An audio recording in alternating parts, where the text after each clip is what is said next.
கிருஷ்ணகிரி மாவட்டம் ஹொசூர் அரசு மருத்துவமனையில் எடை குறைவாக பிறந்த குழந்தையை பிறந்த சில மணி நேரத்திலேயே பெற்றோர் விட்டுச் சென்றபோது அதிர்ச்சியை ஏற்படுத்தியுள்ளது. காரப்பள்ளி கிராமத்தைச் சேர்ந்த சுகில் என்பவரின் மனைவி யாஸ்மின் பிரசவத்திற்கு ஹொசூர் அரசு மருத்துவமனையில் அனுமதிக்கப்பட்டார். அவருக்கு குறை பிரசவத்தில் 850 கிராம் எடை கொண்ட குழந்தை பிறந்தது. இதனால் பிறந்த சில மணி நேரங்களிலேயே குழந்தையை விட்டுவிட்டு பெற்றோர் சென்றுவிட்டனர். தீவிர சிகிச்சை பிரிவில் வைத்து குழந்தைக்கு தற்போது சிகிச்சை அளிக்கப்பட்டு வருகிறது. இளம் வயது திருமணங்கள், உறவுமுறை திருமணங்கள் போன்ற பல காரணங்களால் எடை குறைவான குழந்தைகள் பிறப்பதாக சமூக ஆர்வலர்கள் கூறுகின்றனர். இதுகுறித்து தேன்கனிக்கோட்டை, தளி, அஞ்சட்டி உள்ளிட்ட மலை கிராம மக்களிடம் போதிய விழிப்புணர்வை ஏற்படுத்த அரசு நடவடிக்கை எடுக்க வேண்டும் எனவும் அவர்கள் வலியுறுத்தியுள்ளனர். இல்லீகல் கான்டாக்டில் பிறக்கிற குழந்தைங்க, சொந்தத்திலேயே ஒருத்தருக்கு ஒருத்தர் கொடுத்தா பிறக்கிற குழந்தைங்க, அந்த மாதிரி குழந்தைங்களுக்கு தான் இந்த மாதிரி ப்ராப்ளம்ஸ் எல்லாம் நிறையாவே வருது.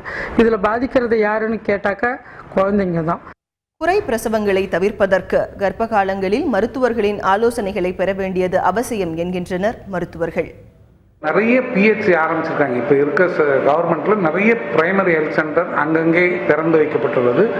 நிறைய டாக்டர்கள் எல்லா இடத்துலையும் இருக்காங்க. அவங்ககிட்ட ரெகுலராக இந்த கர்ப்பிணி காலத்தில் அவங்க போய் அவங்க பார்த்தாங்கன்னா கண்டிப்பாக அவங்களோட குறை பிரசவம், குறை எடை உள்ள பிரசவங்க, குழந்தைகள் இதெல்லாம் தவிர்க்க முடியும்.